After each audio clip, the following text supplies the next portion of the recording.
حضرت نعیم مجمر رضی اللہ عنہ حضرت ابو ہریرہ رضی اللہ عنہ کے پیچھے نماز پڑھنے کا ذکر کرتے ہوئے فرماتے ہیں کہ جب وہ غیر المغضوب علیہم ولا الضالین پر پہنچے تو انہوں نے آمین کہی اور لوگوں نے بھی آمین کہی۔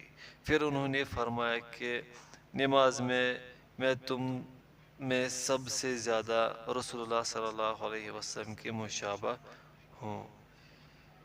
یہ روایت ضعیف ہے شیخ البانی کے نزدیک، البتہ شیخ محمد صبی حسن حلاق نے اسے صحیح کہا ہے۔ حضرت ابن زبیر رضی اللہ عنہ اور ان کے مقتدیوں نے اس قدر اونچی آواز سے آمین کہی کہ مسجد گونج اٹھی۔ عبد الرزاق احمد شافی اسحاق رحمہ اللہ فرماتے ہیں آمین اونچی آواز سے کہنی چاہیے۔ مالک ابو حنیفہ رحمہ اللہ فرماتے ہیں آمین مخفی و پوشیدہ کہنی چاہیے۔ آمین مخفی کہنے کے قائل حضرات کے دلائل حسب ذیل ہے۔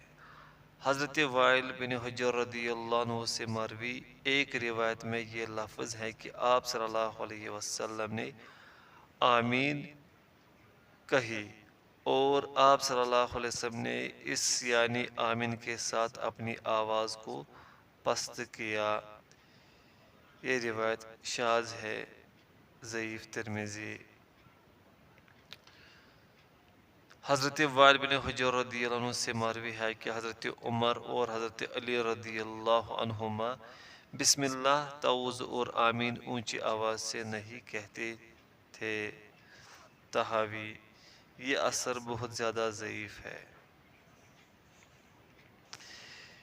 امام ابراہیم نخعی رحمہ اللہ سے مروی ہے کہ 5 چیزوں کو امام مخفی رکھے، سبحانک اللہم، تعوذ، بسم اللہ، آمین اور اللہم ربنا لک الحمد۔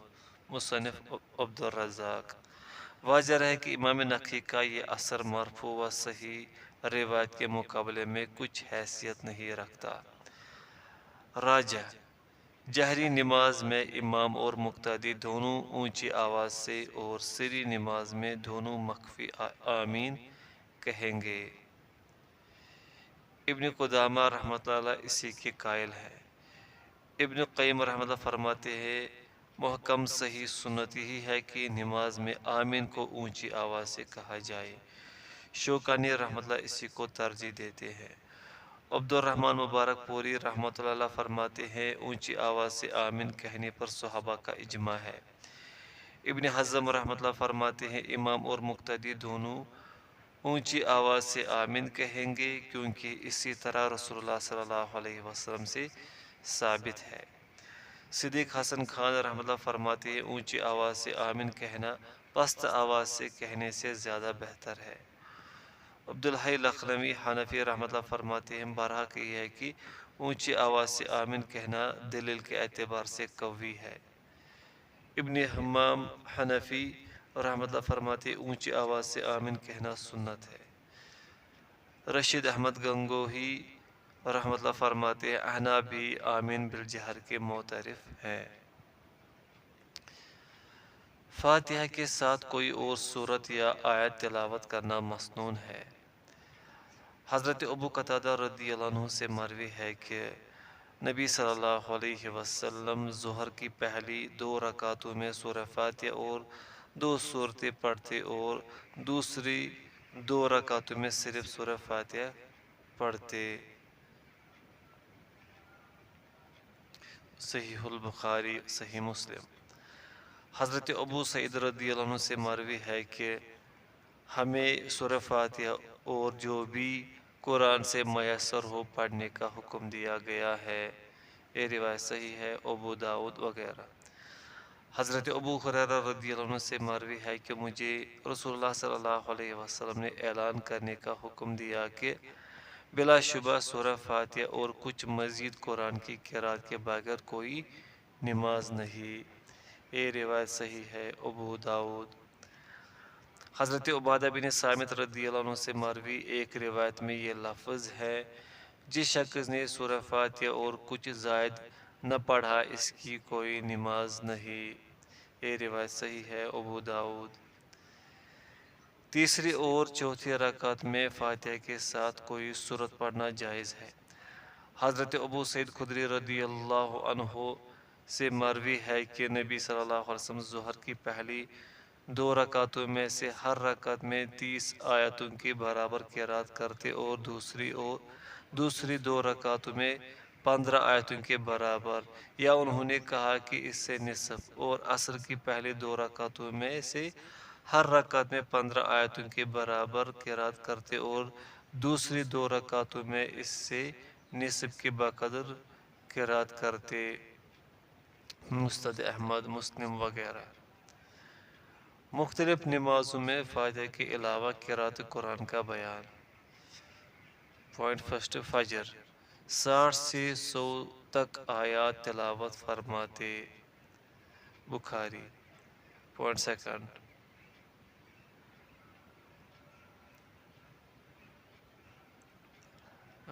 قواف القرآن المجید اذا الشمس کوورت۔ سیکنڈ تھرڈ، ظہر و عصر میں واللیل اذا یغشی، یہ صورت ان دونوں نمازوں میں پڑھتے، احمد، مسلم۔ ظہر کی پہلی رکعت میں سبح اسم ربک الاعلی اور دوسری میں حل اتاک حدیث الغاشیہ تلاوت فرماتے، نسائی۔ پوائنٹ فورتھ، مغرب سورۃ طور کی تلاوت فرماتے، بخاری، مسلم، اور دوسری میں قل یا ایھا الکافرون اور قل ھو اللہ احد، ترمذی، ابن ماجہ وغیرہ۔ ففتھ، عشاء پہلی رکعت میں نبی صلی اللہ علیہ وسلم نے حضرت معاذ رضی اللہ عنہ کو نماز عشاء میں سبح اسم ربک الاعلی والشمس وضحاھا اور واللیل اذا یغشی پڑھنے کا حکم دیا، بخاری، مسلم وغیرہ۔ اسی طرح والتین والزیتون، اسی طرح اذا السماء انشقت، اسی طرح والشمس وضحاھا، بخاری، احمد وغیرہ۔ ان تمام احادیث سے معلوم ہوا کہ نبی صلی اللہ علیہ وسلم سورہ فاتحہ کے ساتھ مزید قرآن کی کچھ تلاوت فرمایا کرتے تھے۔ کیا درمیانہ تشہد سنت ہے؟ درمیانہ تشہد آخری تشہد کی طرح واجب ہے، فرق صرف اتنا ہے کہ اگر درمیانہ تشہد بھول کر رہ جائے تو سہو کے 2 سجدے اس سے کفایت کر جاتے ہیں، جبکہ آخری تشہد سے کفایت نہیں کرتے۔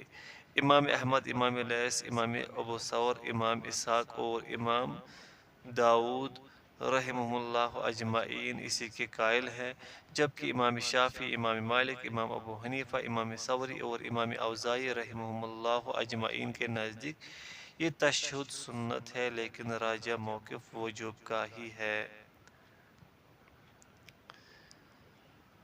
درمیانی تشہد میں تشہد ابن مسعود پڑھا جائے، نیز اس تشہد میں درود پڑھنا بھی ثابت ہے۔ مزید تفصیل کے لیے گزشتہ صفحات میں تشہد کی بحث کا مطالعہ کیجیے۔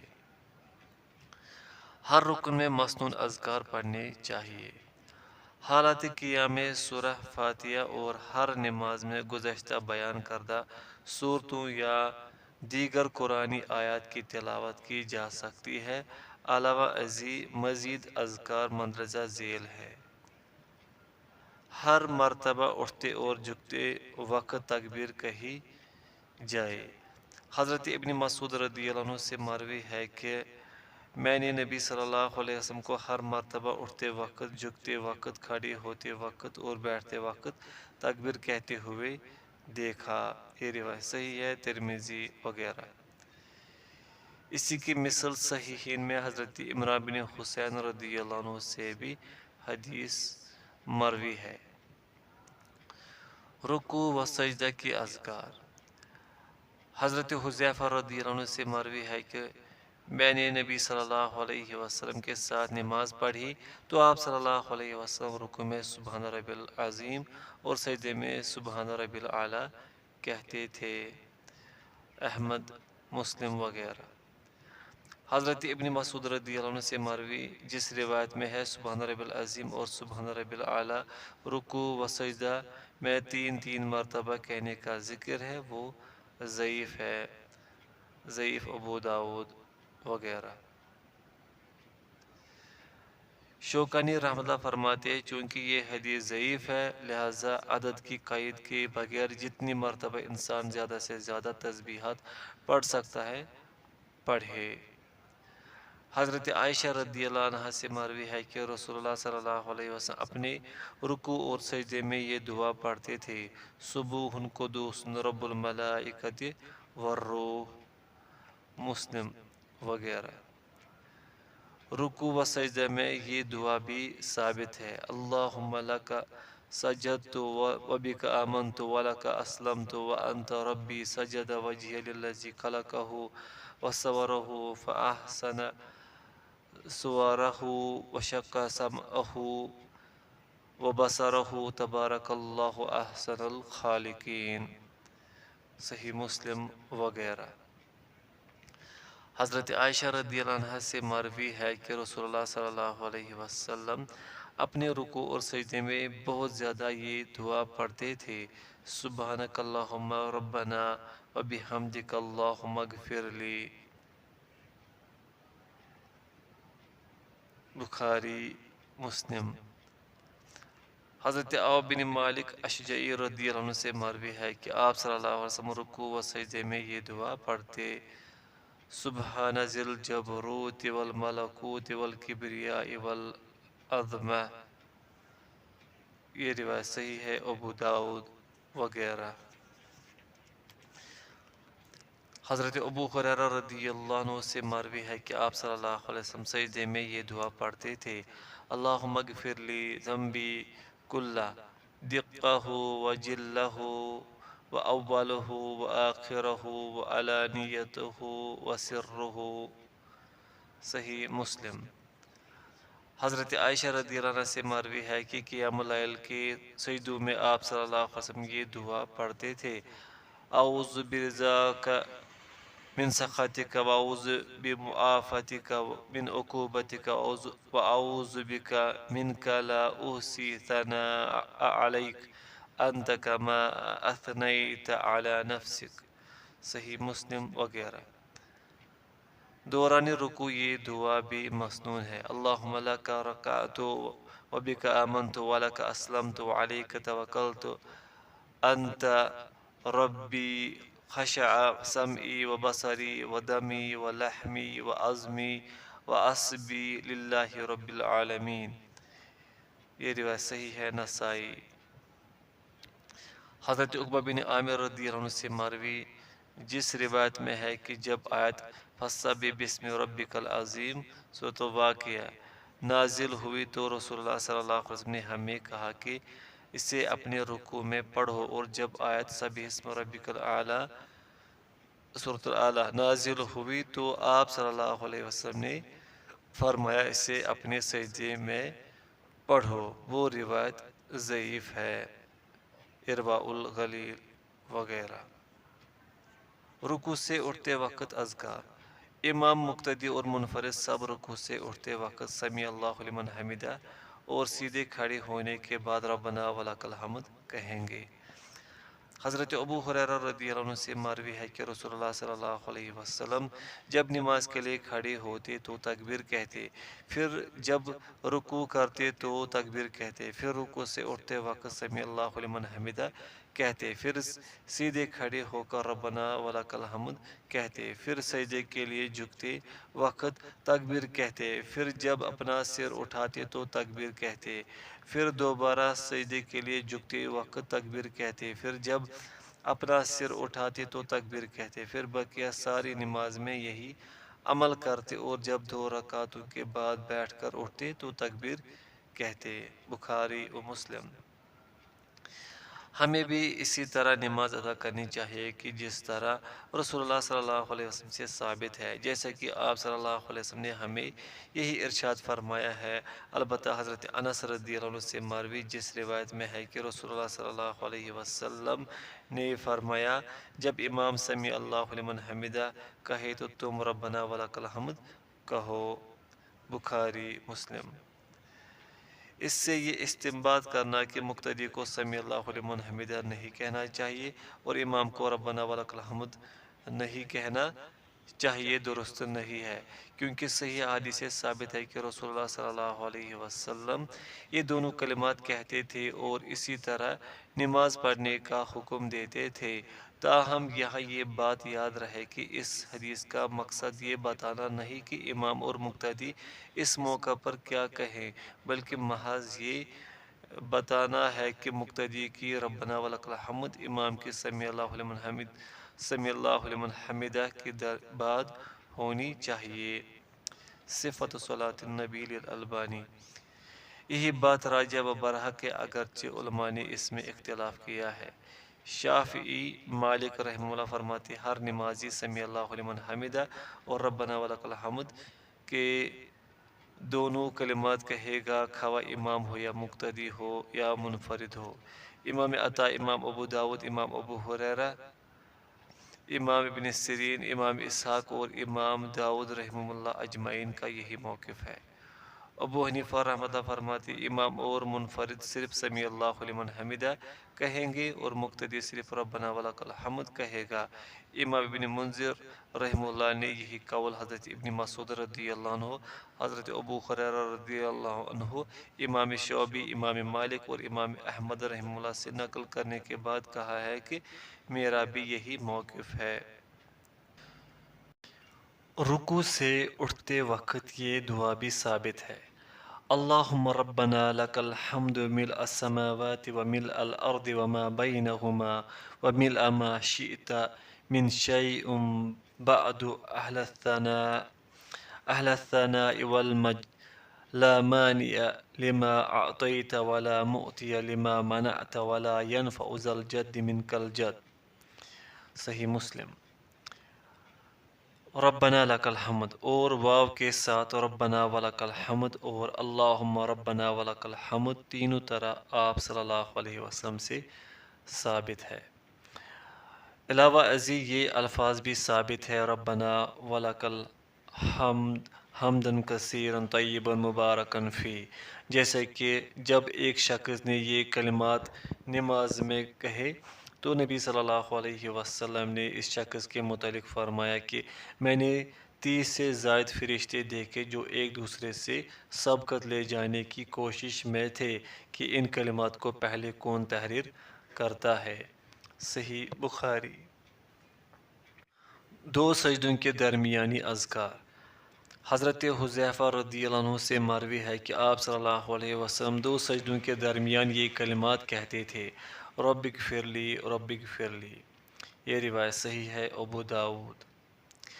حضرت ابن عباس رضی اللہ عنہما سے مروی ہے کہ نبی صلی اللہ علیہ وسلم دو سجدوں کے درمیان یہ دعا پڑھتے: اللہم اغفر لی وارحمنی واجبرنی واہدنی وارزقنی۔ یہ روایت حسن ہے، ابو داود۔ تشہد کی دعائیں پیچھے تشہد کے بیان میں تفصیلاً ذکر کر دی گئی ہے۔ آخری تشہد میں درود کے بعد کثرت سے دعا کرنی چاہیے، خواہ مسنون ہو یا نہ ہو، جیسے کہ حضرت ابن مسعود رضی اللہ عنہ سے مروی روایت میں ہے کہ تشہد کے بعد پھر اسے جو دعا پسند ہو پڑھے۔ بخاری۔ اور صحیح مسلم کی روایت میں یہ لفظ ہے: پھر وہ جو چاہے مانگے۔ سلام پھیرنے کے بعد کے اذکار۔ حضرت ابن عباس رضی اللہ عنہما سے مروی ہے کہ مجھے اللہ اکبر کے ساتھ علم ہوتا تھا کہ رسول اللہ صلی اللہ علیہ وسلم کی نماز ختم ہو گئی ہے۔ بخاری۔ یاد رہے کہ نماز کے فوراً بعد اونچی آواز سے لا الہ الا اللہ کا ورد کرنا کسی صحیح حدیث سے ثابت نہیں۔ حضرت ثوبان رضی اللہ عنہ سے مروی ہے کہ رسول اللہ صلی اللہ علیہ وسلم جب نماز سے فارغ ہوتے تو 3 مرتبہ استغفر اللہ کہتے، پھر کہتے اللہم انت السلام ومنک السلام وتبارکت یا ذا الجلال والاکرام۔ صحیح مسلم۔ واضح رہے کہ اس دعا میں ان الفاظ کا اضافہ وَإِلَيْكَ يَرْجِعُ السَّلَامُ حَيِّنَا رَبَّنَا بِالسَّلَامِ وَأَدْخِلْنَا دَارَ السَّلَامِ کسی صحیح حدیث سے ثابت نہیں۔ حضرت برا رضی اللہ عنہ سے مروی ہے کہ آپ صلی اللہ علیہ وسلم نماز کے بعد کہتے رب قینی عذابک یوم تبعث عبادک، صحیح مسلم۔ حضرت معاذ رضی اللہ عنہ کو رسول اللہ صلی اللہ علیہ وسلم نے وصیت کی کہ یہ کلمات ہر نماز کے بعد ہرگز نہ چھوڑنا، اللہم اعنی علی ذکرک و شکرک و حسن عبادتک۔ یہ روایت صحیح ہے ابو داود۔ حضرت ابو امامہ رضی اللہ عنہ سے مروی ہے کہ رسول اللہ صلی اللہ علیہ وسلم نے فرمایا جس نے ہر نماز کے بعد آیت الکرسی پڑھی اسے جنت میں داخلے سے سوائے موت کے کسی چیز نے نہیں روکے رکھا۔ یہ روایت صحیح ہے الصحیحہ۔ جس روایت میں مذکور ہے کہ جس نے فرض نماز کے بعد آیت الکرسی پڑھی وہ اگلی نماز تک اللہ کے ذمہ میں ہوگا، وہ روایت ضعیف ہے الضعیفہ۔ حضرت عقبہ بن عامر رضی اللہ عنہ سے مروی ہے کہ رسول اللہ صلی اللہ علیہ وسلم نے مجھے ہر نماز کے بعد معوذات یعنی سورۃ الفلق، سورۃ الناس اور سورۃ الاخلاص پڑھنے کا حکم دیا۔ یہ روایت صحیح ہے ابو داود۔ حضرت مغیرہ بن شعبہ رضی اللہ عنہ سے مروی ہے کہ رسول اللہ صلی اللہ علیہ وسلم ہر فرض نماز کے بعد یہ دعا پڑھتے تھے لا الہ الا اللہ وحدہ لا شریک لہ لہ الملک ولہ الحمد وہو علی کل شیء قدیر اللہم لا مانع لما اعطیت ولا معطی لما منعت ولا ينفع ذا الجد منک الجد، صحیح البخاری و صحیح مسلم۔ حضرت ابن زبیر رضی اللہ عنہ سے مروی ہے کہ رسول اللہ صلی اللہ علیہ وسلم ہر نماز کے بعد یہ کلمات کہتے لا الہ الا اللہ وحدہ لا شریک لہ لہ الملک ولہ الحمد وہو علی کل شیء قدیر لا حول ولا قوة الا باللہ لا الہ الا اللہ ولا نعبد الا ایاہ لہ النعمت ولہ الفضل ولہ الثناء الحسن لا الہ الا اللہ مخلصین لہ الدین ولو کرہ الکافرون، صحیح مسلم وغیرہ۔ جو شخص ہر نماز کے بعد 33 مرتبہ سبحان اللہ، 33 مرتبہ اللہ اکبر اور 33 مرتبہ الحمدللہ اور 100 کا عدد پورا کرنے کے لیے ایک مرتبہ لا الہ الا اللہ وحدہ لا شریک لہ لہ الملک ولہ الحمد وہو علی کل شیء قدیر پڑھے گا اس کے تمام گناہ معاف کر دیے جائیں گے خواہ سمندر کی جھاگ کے ہی برابر کیوں نہ ہو، صحیح مسلم۔ ایک روایت میں 100 کا عدد پورا کرنے کے لیے 34 مرتبہ اللہ اکبر کہنے کا ذکر ہے، صحیح مسلم۔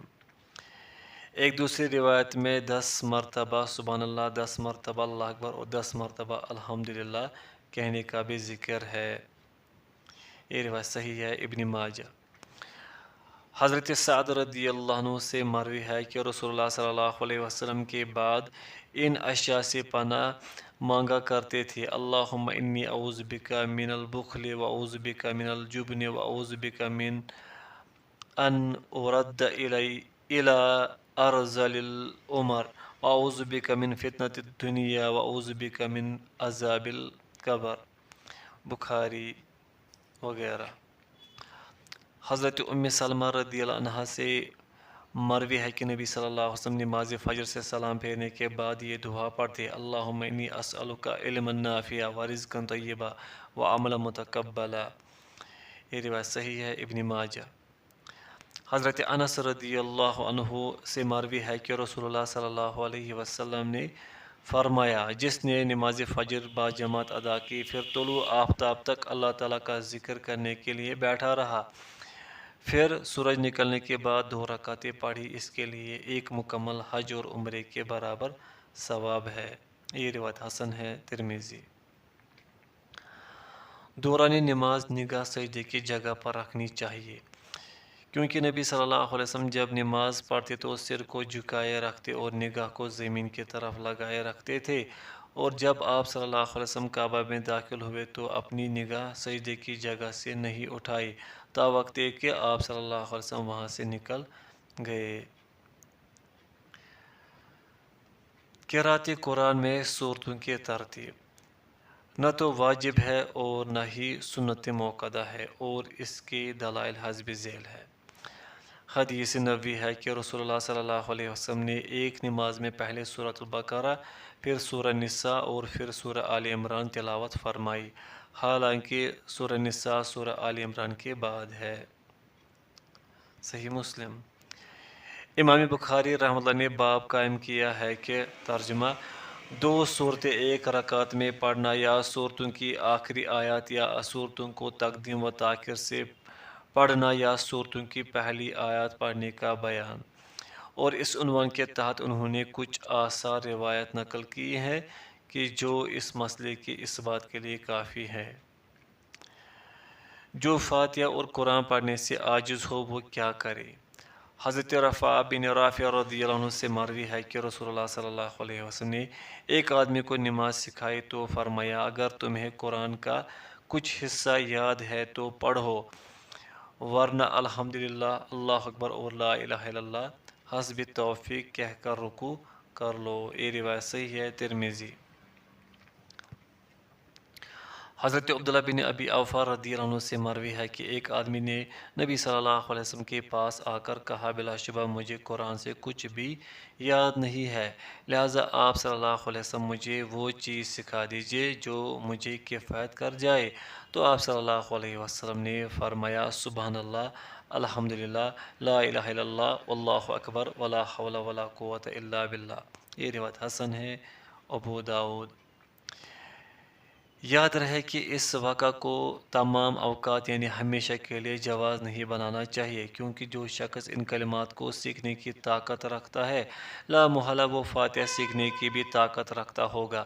چنانچہ اس کی تاویل یہ ہوگی کہ اس شخص نے کہا، میں اس وقت کچھ بھی قرآن سیکھنے کی طاقت نہیں رکھتا، اور بے شک مجھ پر نماز کا وقت آ چکا ہے، پس جب وہ اس نماز سے فارغ ہوگا تو اس پر اگلی نماز کے لیے فاتحہ سیکھنا لازم ہوگا، جیسے کہ شارح المصابی نے بھی یہی بیان کیا ہے۔ نماز میں قرآن سے دیکھ کر قرات، ایسا کرنا جائز تو ہے لیکن اس پر دوام اختیار کر لینا درست نہیں۔ حضرت عائشہ رضی اللہ عنہا کی امامت ان کا غلام قرآن سے دیکھ کر کراتا تھا۔ بخاری تعلیقاً۔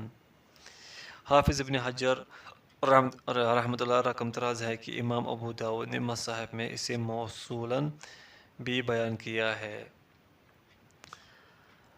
نبی صلی اللہ علیہ وسلم اپنی نواسی امامہ رضی اللہ عنہا کو نماز میں اٹھا لیتے تھے۔ بخاری۔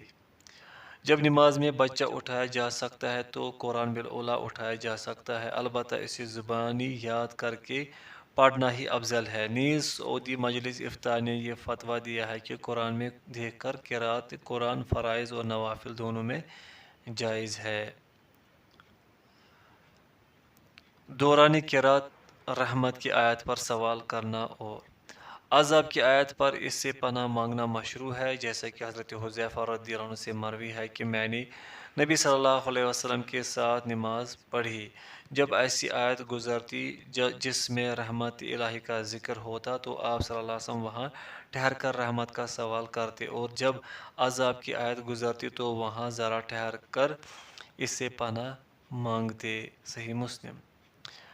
البانی رحمۃ اللہ فرماتے ہیں یہ روایت یہ رات کی نماز کے متعلق ہے، جیسا کہ حضرت حذیفہ رضی اللہ عنہ کی حدیث میں ہے۔ اگر فرائض میں اس طرح کرنا مشروع ہوتا تو آپ صلی اللہ علیہ وسلم ایسا کرتے، اور اگر آپ صلی اللہ علیہ وسلم ایسا کرتے تو ضرور نقل کیا جاتا، پس جب منقول نہیں ہے تو یہ دلیل ہے کہ آپ صلی اللہ علیہ وسلم نے ایسا نہیں کیا۔ دو رکعتوں میں ایک ہی سورت کی قرات جائز ہے۔ حضرت معاذ بن عبداللہ جہنی رضی اللہ عنہ سے مروی ہے کہ ایک آدمی نے انہیں خبر دی کہ اس نے رسول اللہ صلی اللہ علیہ وسلم کو سنا کہ آپ صلی اللہ علیہ وسلم نے نماز صبح کی دونوں رکعتوں میں اذا زلزلت تلاوت فرمائی۔ راوی کہتا ہے کہ مجھے علم نہیں کہ آپ صلی اللہ علیہ وسلم بھول گئے یا جان بوجھ کر آپ صلی اللہ علیہ وسلم نے اس کی قرات کی۔ یہ روایت حسن ہے، ابو داؤد۔ ابن حجر رحمۃ اللہ فرماتے ہیں ظاہر یہی ہے کہ آپ صلی اللہ علیہ وسلم نے جان بوجھ کر اس سنت کی دلیل فراہم کرنے کے لیے ایسا کیا۔ دوران قرات ہر آیت پر وقف کرنا چاہیے۔ حضرت ام سلمہ رضی اللہ عنہ سے مروی ہے کہ رسول اللہ صلی اللہ علیہ وسلم جب قرات فرماتے ہر آیت علیحدہ علیحدہ پڑھتے۔ آپ صلی اللہ علیہ وسلم بسم اللہ الرحمن الرحیم پڑھتے، پھر ٹھہر جاتے، پھر الحمدللہ رب العالمین کہتے، پھر ٹھہر جاتے، الرحمن الرحیم پڑھتے، پھر ٹھہر جاتے۔ ایک روایت میں یہ لفظ ہے آپ صلی اللہ علیہ وسلم اپنی قرات میں ہر آیت کو الگ الگ پڑھتے تھے۔ یہ روایت صحیح ہے، مشکات المصابی وغیرہ۔ قراء کرام اور اہل علم کے نزدیک قرات کا یہی طریقہ افضل و مستحب ہے۔